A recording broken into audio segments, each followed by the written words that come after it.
প্ৰথমে এই কিশোৰজনলৈ মন কৰক হয়তো কৰবাত নহয় কৰবাত দেখা দেখা যেন লাগিছে হয়তো আপোনাৰ মনত পৰা নাই ৰ'ব মনত পেলাই দিছো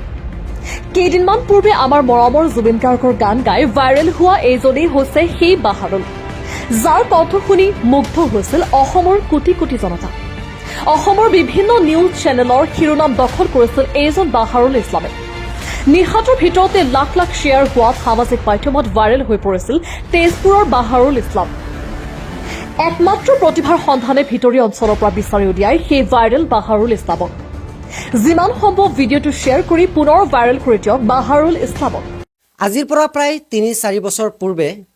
আমাৰ অসমৰ বিভিন্ন নিউজ পৰ্টেল প্ৰত্যেকটা চেনেলৰ ক'ব লাগিব শিৰোনাম দখল কৰিছিলে আজি সেই বাহাৰুল ইছলাম মোৰ সৈতে উপস্থিত আছে প্ৰথমে বাহাৰুল তোমাক ধন্যবাদ জনাইছো তোমাৰ ইমান মূল্যৱান সময় আমাক দিয়াৰ বাবে ধন্যবাদটো আপোনালোকক জনাবলৈ বিচাৰোঁ মই কাৰণ ইমান সময় অতিবাহিত কৰি মোৰ ওচৰত আপোনালোকে লগ কৰিবলৈ আহিছে সেইটো কাৰণে আপোনাক অশেষ ধন্যবাদ বাহাৰুল যিহেতু তুমি এটা সময়ত বিভিন্ন নিউজ পৰ্টেল বা নিউজ চেনেলত তুমি ক'ব লাগিব হেডলাইন হৈ পৰিছিলা বা আগশাৰী নিউজ চেনেলবিলাকক তুমি গৈ কিনে ইণ্টাৰভিউ দিছিলা তো আজি তোমাৰ এইটো পৰিৱেশত দেখি কিনে মোৰ খুবেই বেয়া লাগিছে কিয়নো মই প্ৰথমে মোৰ দৰ্শকক ক'ব বিচাৰোঁ যে বাহাৰুল তেওঁৰ কণ্ঠ শুনি কিনে লাখ লাখ নহয় কোটি কোটি জনতাই কান্দিছিলে চকুৰ পানী পেলাইছিলে আৰু তেওঁক আশীৰ্বাদ দিছিলে চকুৰ পানীৰে আজি সেই বাহাৰুল ঘৰুৱা যি সমস্যাৰ কাৰণে তেওঁ আগবাঢ়িব পৰা নাই বাহাৰুল বৰ্তমান তোমাৰ পৰিস্থিতিৰ বিষয়ে মই সুধিব বিচাৰোঁ তোমাৰ পৰিস্থিতিৰ বিষয়ে তুমি কি ক'বা বৰ্তমান ঘৰৰ আৰ্থিক অৱস্থা ইমান ভাল নহয় মই ঘৰখন চলাই আছোঁ দেউতাৰো অসুখ হৈ আছে মা দেউতাৰ চবৰে অসুখ ঘৰতে মানে মই এতিয়া আগৰ পৰাই মানে ধৰি লওক যে এক বছৰমান হ'ল এক বছৰৰ আগৰ পৰাই মই কাম কৰি ঘৰখন চলাই আছোঁ যিয়ে নহওক আপোনালোকে শুনিলে বাহাৰুলৰ যি আৱেগ আছিলে সেই আপোনালোকৰ ওচৰত শ্বেয়াৰ কৰিছে বাহাৰুল মই বেছি সময় নলওঁ প্ৰথমে আমাৰ অসমৰ দৰ্শকক তুমি কি গীত পৰিৱেশন কৰিবা বুলি ভাবিছা মই জুবিনদাৰ এটি খুব ভাল লগা গান গাবলৈ আজি মানে প্ৰয়াস কৰিম গান এটি গোৱা না মা এইটো গান চবৰে প্ৰিয় আছিল আগতে মই সেইটো গাবলৈ চেষ্টা কৰি আছোঁ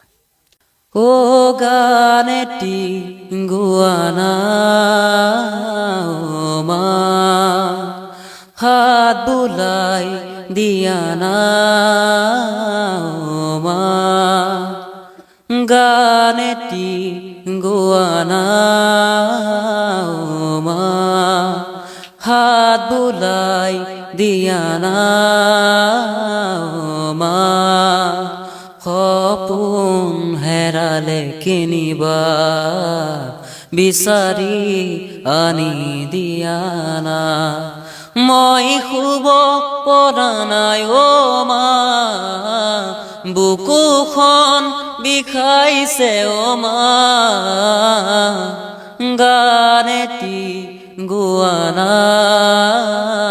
অ' মা হাত বুলাই দিয়া না অ' মা কোনেনো দিব মচি মোৰ চকু পানী কোনেনো কব সি তেজি মলাৰ কাহিনী মোৰ ভোক লগা নাই অ' মা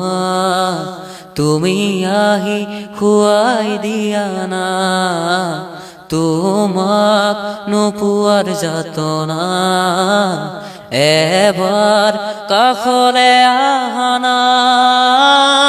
মই শুব পৰা নাই অ' মা বুকুখন বিষাইছে অ' মা গান এটি গোৱা না অ' মা হাত বুলাই দিয়া না অ' মা ধন্যবাদ বাহাৰুল তুমি ইমান ধুনীয়া গান এটা উপহাৰ দিয়াৰ কাৰণে আজি আমাক শুনোৱাৰ বাবে ধন্যবাদো দিব লাগিব আমাৰ জুবিন দাক, কিয়নো জুবিন দা ইমান ধুনীয়া এটা গান আমাক উপহাৰ দিছে আৰু যে গান শুনি মই আজি প্ৰকাশ নকৰাকৈ থাকিব নোৱাৰোঁ, যে গান শুনি মই এবাৰ নহয় বহুবাৰ কান্দিছোঁ, বহুতবাৰ মই চকুৰ পানী পেলাইছোঁ এই গান শুনি কিনে। আজি পুনৰ বাহাৰুলৰ কণ্ঠত সেই গান শুনি কিনে সঁচাকৈ মই মুগ্ধ হৈছোঁ আৰু অসমৰ ৰাইজে বাহাৰুলক ছাপোৰ্ট কৰিব বুলি মই আশাবাদী। যিহেতু আমাৰ বিদায় লোৱাৰ সময় হৈছে, সময়ৰ অভাৱত আজি বাহাৰুলৰ পৰা একদম কম সময় লৈছোঁ। কথাটো হ'ল বাহাৰুল, তোমাৰ যি শিক্ষক আছিলে আমি সকলোৱে গম পাওঁ, নজৰুল ইছলাম ডাঙৰীয়া, আৰু তেওঁ তোমাৰ শিক্ষাগুৰু আছিলে। আচলতে বৰ্তমান তোমাৰ পৰা জানিব বিচাৰোঁ তোমাৰ শিক্ষাগুৰুৰ বিষয়ে তুমি কি ক'বা আজি? প্ৰথমতে মোৰ শিক্ষাগুৰুক মই মোৰ ফালৰ পৰা নমস্কাৰ আৰু ধন্যবাদ, অশেষ ধন্যবাদ জনাইছোঁ, কাৰণ তেখেতৰ কাৰণে মই ইমানলৈকে আজি আগবাঢ়ি আহিব পাৰিছোঁ। যিহেতু তেখেতে কিবা এটা অসুবিধাৰ কাৰণে মোৰ লগ নোহোৱা হৈ গৈছে, সেইকাৰণে তেখেতে য'তেই থাকে ভালেই থাকে, এইটো মই আশা কৰোঁ। যিহেতু ইমান পৰ আপোনালোকে চাই আছিলে প্ৰতিবাৰ খণ্ডান, আৰু প্ৰতিবাৰ খণ্ডানৰ পৰা মই ৰিহান আহমেদ আপোনালোকৰ পৰা বিদায় লৈছোঁ।